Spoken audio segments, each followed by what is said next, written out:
Section 5, The Wilderness Training. Chapter 30, The Tabernacle and its Services. This chapter is based on Exodus 25 to 40 and Leviticus 4 and chapter 16. The command was communicated to Moses while in the mount with God, "Let them make me a sanctuary, that I may dwell among them." And full directions were given for the construction of the tabernacle. By their apostasy, the Israelites forfeited the blessings of the divine presence, and for the time rendered impossible the erection of a sanctuary for God among them. But after they were again taken into favor with heaven, the great leader proceeded to execute the divine command. Chosen men were especially endowed by God with skill and wisdom for the construction of the sacred building. God himself gave to Moses a plan of that structure, with particular directions as to its size and form, the materials to be employed, and every article of furniture which it was to contain. The holy places made with hands were to be figures of the true, patterns of things in the heavens. Hebrews chapter 9, verses 24 and 23. A miniature representation of the heavenly temple where Christ, our great high priest, after offering his life as a sacrifice, was to minister in the sinner's behalf. God presented before Moses in the mount a view of the heavenly sanctuary and commanded him to make all things according to the pattern shown him. All these directions were carefully recorded by Moses, who communicated them to the leaders of the people. For the building of the sanctuary, great and expensive preparations were necessary. A large amount of the most precious and costly material was required. Yet the Lord accepted only free will offerings. "Of every man that giveth it willingly with his heart, ye shall take my offering," was the divine command repeated by Moses to the congregation. Devotion to God and a spirit of sacrifice were the first requisites in preparing a dwelling place for the Most High.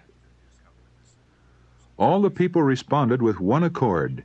They came, every one whose heart stirred him up, and every one whom his spirit made willing, and they brought the Lord's offering to the work of the tabernacle of the congregation, and for all his service, and for the holy garments. And they came, both men and women, as many as were willing-hearted, and brought bracelets, and earrings, and rings, and tablets, all jewels of gold. And every man that offered an offering of gold unto the Lord. And every man with whom was found blue, and purple, and scarlet, and fine linen, and goat's hair, and ram skins dyed red, and seal skins, brought them. Every one that did offer an offering of silver and brass brought the Lord's offering, and every man with whom was found acacia wood for any work of the service brought it. And all the women that were wise-hearted did spin with their hands, and brought that which they had spun, the blue, and the purple, and the scarlet, and the fine linen. And all the women whose hearts stirred them up in wisdom spun the goat's hair. And the rulers brought the onyx stones, and the stones to be set for the ephod, and for the breastplate, and the spice, and the oil, for the light, and for the anointing oil, and for the sweet incense. Exodus chapter 35, verses 23 to 28 in the Revised Version. While the building of the sanctuary was in progress, the people, old and young, men, women, and children, continued to bring their offerings until those in charge of the work found that they had enough, and even more than could be used. And Moses caused to be proclaimed throughout the camp, "Let neither man nor woman make any more work for the offering of the sanctuary." So the people were restrained from bringing. The murmurings of the Israelites and the visitations of God's judgments because of their sins are recorded as a warning to after generations. And their devotion, their zeal and liberality are an example worthy of imitation. All who love the worship of God and prize the blessing of his sacred presence will manifest the same spirit of sacrifice in preparing a house where he may meet with them. They will desire to bring to the Lord an offering of the very best that they possess. A house built for God should not be left in debt, for he is thereby dishonored. An amount sufficient to accomplish the work should be freely given, that the workman may be able to say, as did the builders of the tabernacle, "Bring no more offerings." The tabernacle was so constructed that it could be taken apart and borne with the Israelites in all their journeyings. It was therefore small, being not more than 55 feet in length and 18 in breadth and height. Yet it was a magnificent structure. The wood employed for the building and its furniture was that of the acacia tree, which was less subject to decay than any other to be obtained at Sinai. The walls consisted of upright boards set in silver sockets and held firm by pillars and connecting bars. And all were overlaid with gold, giving to the building the appearance of solid gold. The roof was formed of 4 sets of curtains, the innermost of fine twined linen, and blue and purple and scarlet, with cherubim of cunning work. The other 3, respectively, were of goat's hair, ram skins dyed red, and seal skins, so arranged as to afford complete protection. The building was divided into 2 apartments by a rich and beautiful curtain, or veil, suspended from gold-plated pillars, and a similar veil closed the entrance of the first apartment. These, like the inner covering, which formed the ceiling, were of the most gorgeous colors, blue, purple, and scarlet, beautifully arranged, while inwrought with threads of gold and silver were cherubim to represent the angelic host who are connected with the work of the heavenly sanctuary, and who are ministering spirits to the people of God on earth. The sacred tent was enclosed in an open space called the court, which was surrounded by hangings or screens of fine linen suspended from pillars of brass. The entrance to this enclosure was at the eastern end. It was closed by curtains of costly material and beautiful workmanship, though inferior to those of the sanctuary. The hangings of the court being only about half as high as the walls of the tabernacle, the building could be plainly seen by the people without. In the court, and nearest the entrance, stood the brazen altar of burnt offering. Upon this altar were consumed all the sacrifices made by fire unto the Lord, and its horns were sprinkled with the atoning blood. Between the altar and the door of the tabernacle was the laver, which was also of brass, made from the mirrors that had been the free will offering of the women of Israel. At the laver the priests were to wash their hands and their feet whenever they went into the sacred apartments, or approached the altar to offer a burnt offering unto the Lord. In the first apartment or holy place were the table of showbread, the candlestick or lampstand, and the altar of incense. The table of showbread stood on the north. With its ornamental crown it was overlaid with pure gold. On this table the priests were each Sabbath to place 12 cakes, arranged in 2 piles, and sprinkled with frankincense. The loaves that were removed, being accounted holy, were to be eaten by the priests. On the south was a 7-branched candlestick, with its 7 lamps. Its branches were ornamented with exquisitely wrought flowers, resembling lilies, and the whole was made from one solid piece of gold. There being no windows in the tabernacle, the lamps were never all extinguished at one time, but shed their light by day and by night. Just before the veil separating the holy place from the most holy, and the immediate presence of God, stood the golden altar of incense. Upon this altar the priest was to burn incense every morning and evening. Its horns were touched with the blood of the sin offering, and it was sprinkled with blood upon the great day of atonement. The fire upon this altar was kindled by God himself, and was sacredly cherished. Day and night the holy incense diffused its fragrance throughout the sacred apartments, and without, far around the tabernacle. Beyond the inner veil was the Holy of Holies, where centered the symbolic service of atonement and intercession, and which formed the connecting link between heaven and earth.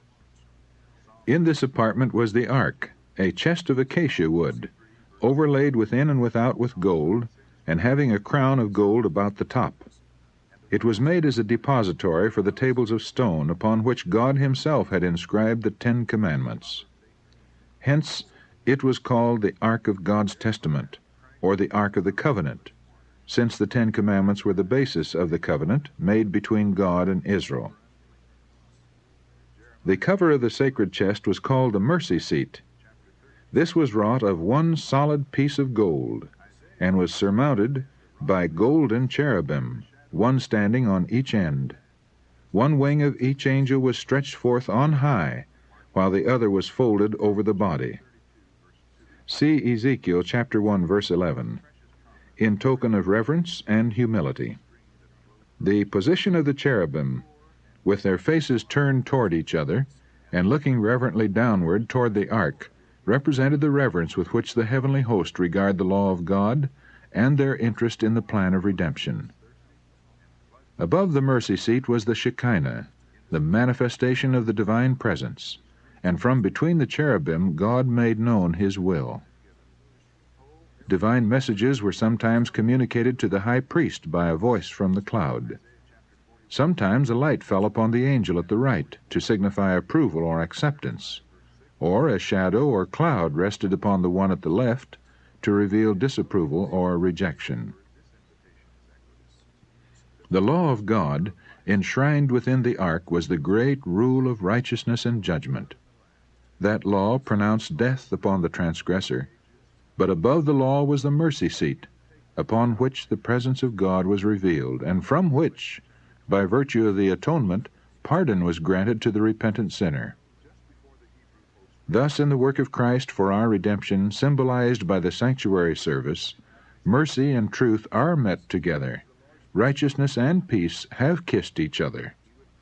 Psalm 85, verse 10. No language can describe the glory of the scene presented within the sanctuary. The gold-plated walls reflecting the light from the golden candlestick, the brilliant hues of the richly embroidered curtains with their shining angels, the table and the altar of incense glittering with gold. Beyond the second veil, the sacred ark with its mystic cherubim, and above it the holy Shekinah, the visible manifestation of Jehovah's presence, all but a dim reflection of the glories of the temple of God in heaven, the great center of the work for man's redemption. A period of about half a year was occupied in the building of the tabernacle. When it was completed, Moses examined all the work of the builders, comparing it with the pattern shown him in the mount, and the directions he had received from God. As the Lord had commanded, even so had they done it, and Moses blessed them. With eager interest the multitudes of Israel crowded around to look upon the sacred structure. While they were contemplating the scene with reverent satisfaction, the pillar of cloud floated over the sanctuary, and, descending, enveloped it, and the glory of the Lord filled the tabernacle. There was a revealing of the divine majesty, and for a time even Moses could not enter. With deep emotion the people beheld the token that the work of their hands was accepted. There were no loud demonstrations of rejoicing. A solemn awe rested upon all, but the gladness of their heart welled up in tears of joy, and they murmured low, earnest words of gratitude that God had condescended to abide with them. By divine direction, the tribe of Levi was set apart for the service of the sanctuary. In the earliest times, every man was a priest of his own household. In the days of Abraham, the priesthood was regarded as a birthright of the eldest son. Now, instead of the firstborn of all Israel, the Lord accepted the tribe of Levi for the work of the sanctuary. By this signal honor he manifested his approval of their fidelity, both in adhering to his service and in executing his judgments when Israel apostatized in the worship of the golden calf. The priesthood, however, was restricted to the family of Aaron. Aaron and his sons alone were permitted to minister before the Lord.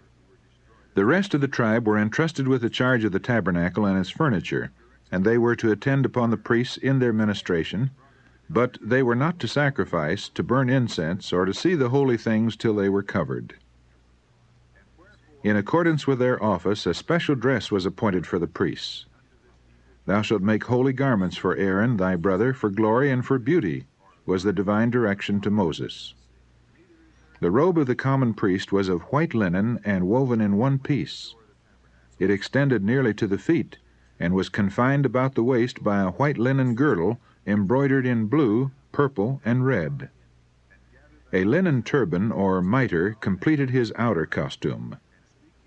Moses at the burning bush was directed to put off his sandals, for the ground whereon he stood was holy, so the priests were not to enter the sanctuary with shoes upon their feet.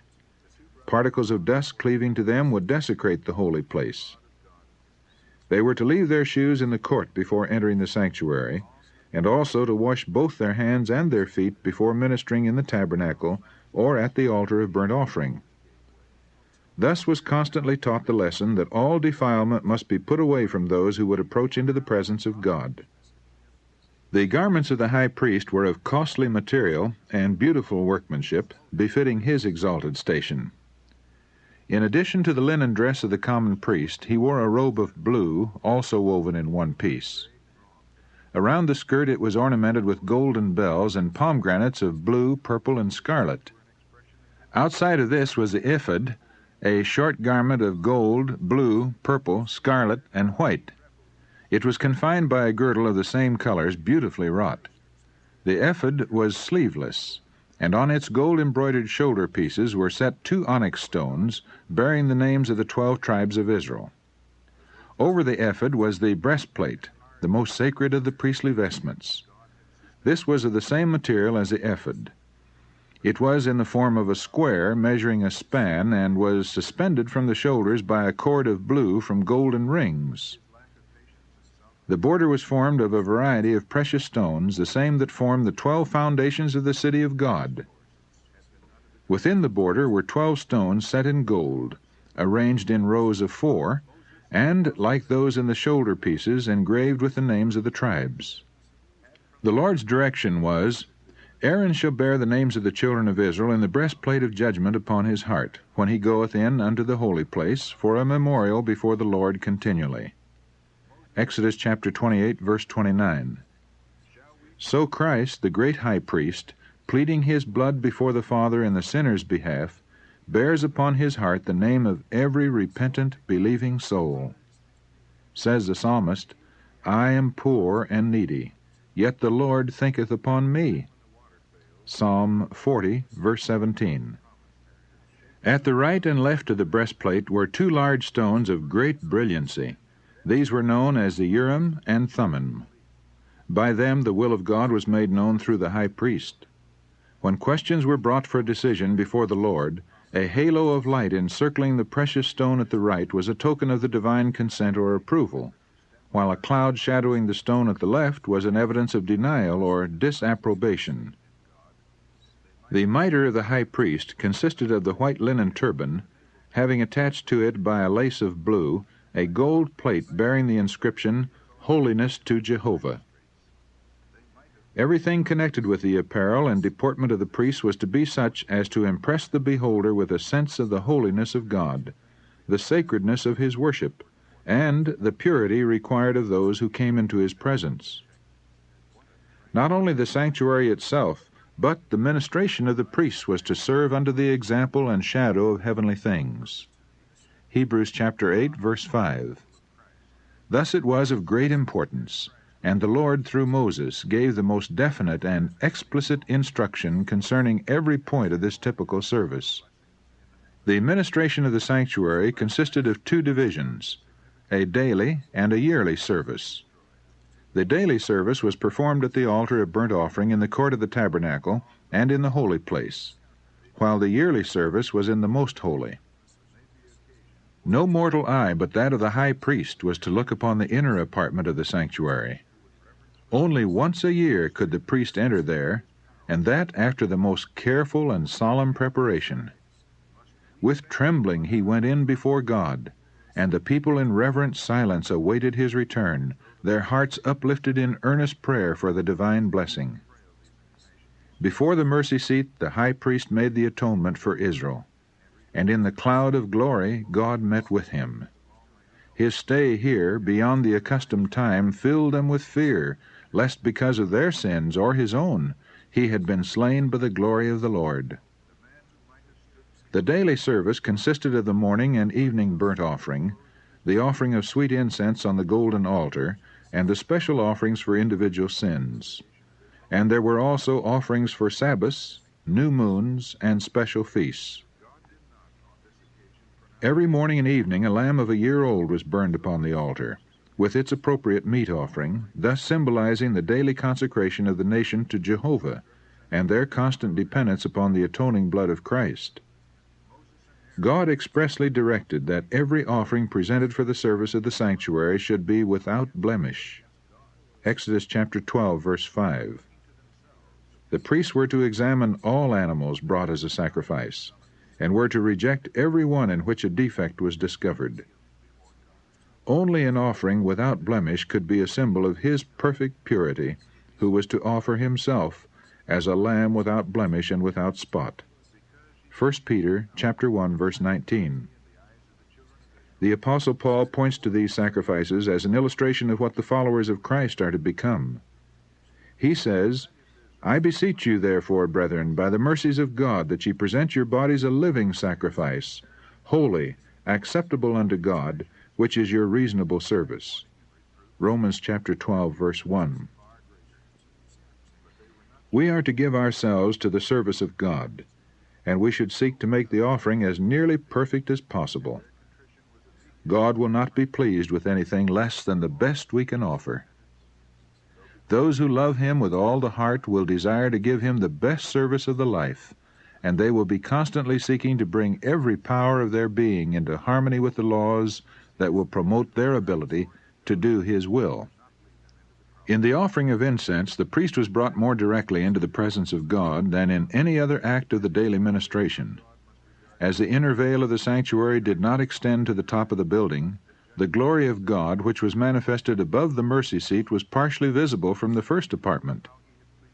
When the priest offered incense before the Lord, he looked toward the ark, and as the cloud of incense arose, the divine glory descended upon the mercy seat, and filled the most holy place, and often so filled both apartments that the priest was obliged to retire to the door of the tabernacle. As in that typical service, the priest looked by faith to the mercy seat which he could not see, so the people of God are now to direct their prayers to Christ, their great high priest, who, unseen by human vision, is pleading in their behalf in the sanctuary above. The incense, ascending with the prayers of Israel, represents the merits and intercession of Christ, His perfect righteousness, which through faith is imputed to His people, and which can alone make the worship of sinful beings acceptable to God. Before the veil of the most holy place was an altar of perpetual intercession. Before the holy, an altar of continual atonement. By blood and by incense, God was to be approached, symbols pointing to the great mediator, through whom sinners may approach Jehovah, and through whom alone mercy and salvation can be granted to the repentant, believing soul. As the priests morning and evening entered the holy place at the time of incense, the daily sacrifice was ready to be offered upon the altar in the court without. This was a time of intense interest to the worshippers who assembled at the tabernacle. Before entering into the presence of God through the ministration of the priest, they were to engage in earnest searching of heart and confession of sin. They united in silent prayer, with their faces toward the holy place. Thus their petitions ascended with the cloud of incense, while faith laid hold upon the merits of the promised Savior, prefigured by the atoning sacrifice. The hours appointed for the morning and the evening sacrifice were regarded as sacred, and they came to be observed as the set time for worship throughout the Jewish nation. And when in later times the Jews were scattered as captives in distant lands, they still at the appointed hour turned their faces toward Jerusalem and offered up their petitions to the God of Israel. In this custom, Christians have an example for morning and evening prayer.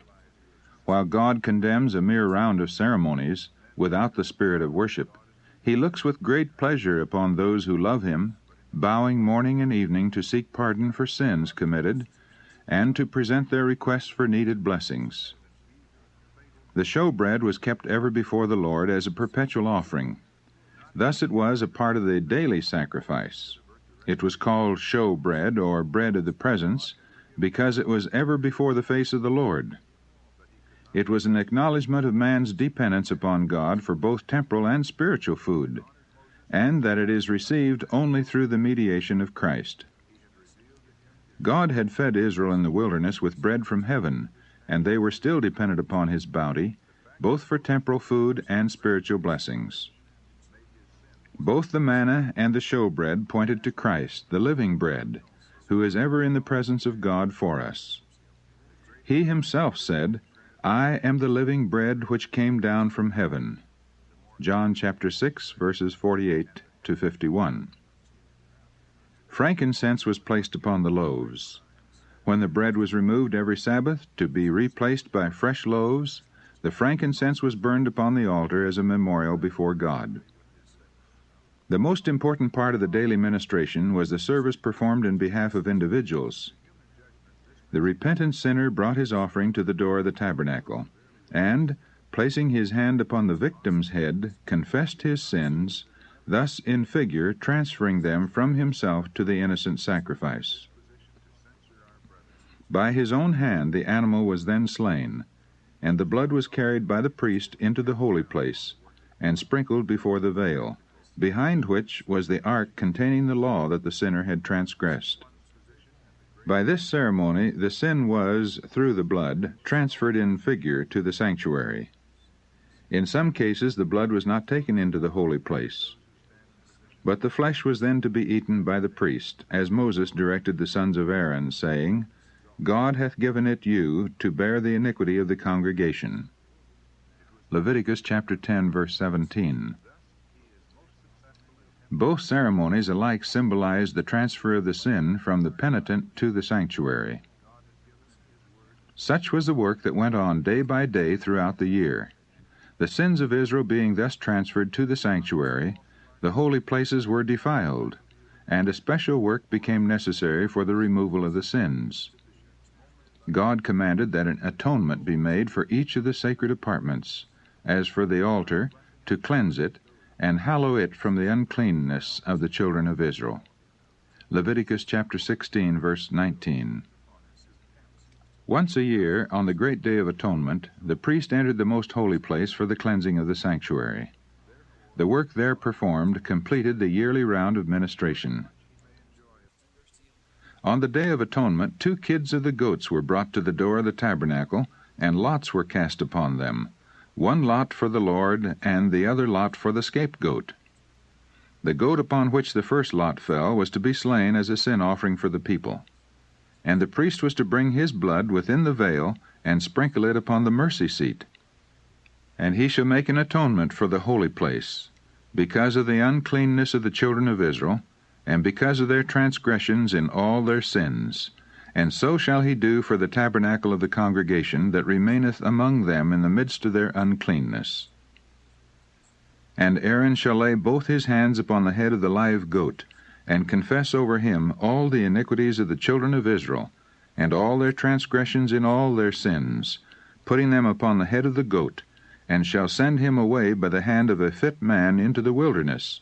And the goat shall bear upon him all their iniquities unto a land not inhabited. Not until the goat had been thus sent away did the people regard themselves as freed from the burden of their sins. Every man was to afflict his soul while the work of atonement was going forward. All business was laid aside, and the whole congregation of Israel spent the day in solemn humiliation before God, with prayer, fasting, and deep searching of heart. Important truths concerning the atonement were taught the people by this yearly service. In the sin offerings presented during the year, a substitute had been accepted in the sinner's stead, but the blood of the victim had not made full atonement for the sin. It had only provided a means by which the sin was transferred to the sanctuary. By the offering of blood, the sinner acknowledged the authority of the law, confessed the guilt of his transgression, and expressed his faith in him who was to take away the sin of the world. But he was not entirely released from the condemnation of the law. On the Day of Atonement, the high priest, having taken an offering for the congregation, went into the most holy place with the blood, and sprinkled it upon the mercy seat above the tables of the law. Thus the claims of the law, which demanded the life of the sinner, were satisfied. Then, in his character of mediator, the priest took the sins upon himself, and, leaving the sanctuary, he bore with him the burden of Israel's guilt. At the door of the tabernacle he laid his hands upon the head of the scapegoat, and confessed over him all the iniquities of the children of Israel, and all their transgressions in all their sins, putting them upon the head of the goat. And as the goat bearing these sins was sent away, they were, with him, regarded as forever separated from the people. Such was the service performed unto the example and shadow of heavenly things. Hebrews chapter 8, verse 5.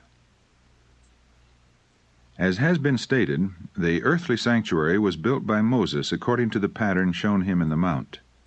It was a figure for the time then present, in which were offered both gifts and sacrifices. Its two holy places were patterns of things in the heavens. Christ, our great high priest, is a minister of the sanctuary, and of the true tabernacle which the Lord pitched and not man. Hebrews chapter 9, verse 9, and verse 23. Also chapter 8 and verse 2. As in vision, the Apostle John was granted a view of the temple of God in heaven, he beheld there 7 lamps of fire burning before the throne. He saw an angel having a golden censer, and there was given unto him much incense, that he should offer it with the prayers of all saints, upon the golden altar which was before the throne. Revelation chapter 4, verse 5, and chapter 8, verse 3. Here the prophet was permitted to behold the first apartment of the sanctuary in heaven, and he saw there the 7 lamps of fire, and the golden altar represented by the golden candlestick and the altar of incense in the sanctuary on earth. Again, the temple of God was opened. Revelation chapter 11, verse 19, and he looked within the inner veil, upon the Holy of Holies. Here he beheld the ark of his testament, Revelation chapter 11, verse 19, represented by the sacred chest constructed by Moses to contain the law of God. Moses made the earthly sanctuary according to the fashion that he had seen. Paul declares that the tabernacle and all the vessels of the ministry, when completed, were the patterns of things in the heavens. Acts chapter 7, verse 44, and Hebrews chapter 9, verses 21 and 23. And John says that he saw the sanctuary in heaven. That sanctuary in which Jesus ministers in our behalf is the great original, of which the sanctuary built by Moses was a copy. The heavenly temple, the abiding place of the King of Kings, where thousands ministered unto him, and 10,000 times 10,000 stood before him. Daniel chapter 7, verse 10. That temple filled with the glory of the eternal throne, where seraphim, its shining guardians, veiled their faces in adoration. No earthly structure could represent its vastness and its glory. Yet, important truths concerning the heavenly sanctuary and the great work there carried forward for man's redemption were to be taught by the earthly sanctuary and its services. After his ascension, our Savior was to begin his work as our high priest. Says Paul, Christ is not entered into the holy places made with hands, which are the figures of the true, but into heaven itself, now to appear in the presence of God for us. Hebrews chapter 9, verse 24.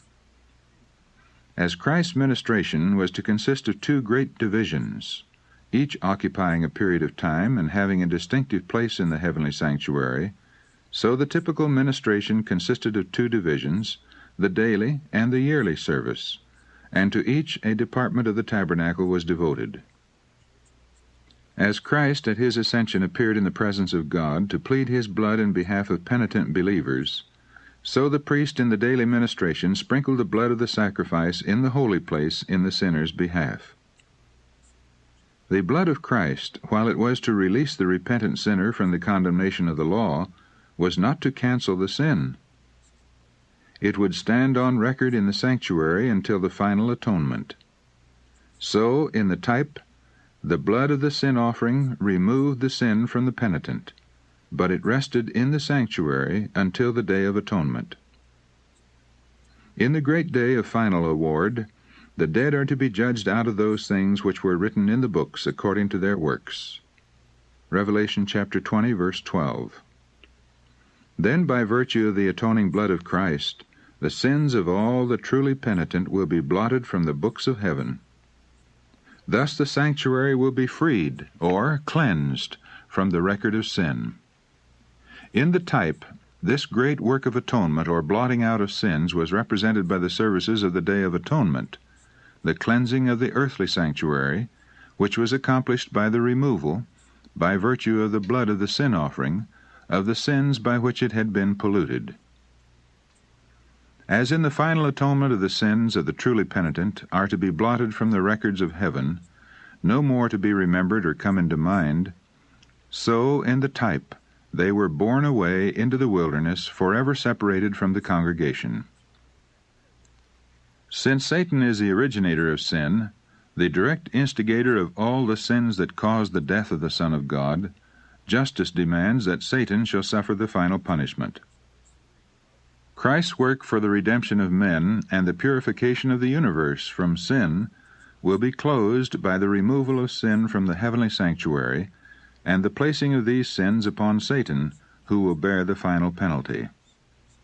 So in the typical service, the yearly round of ministration closed with the purification of the sanctuary and the confessing of the sins on the head of the scapegoat.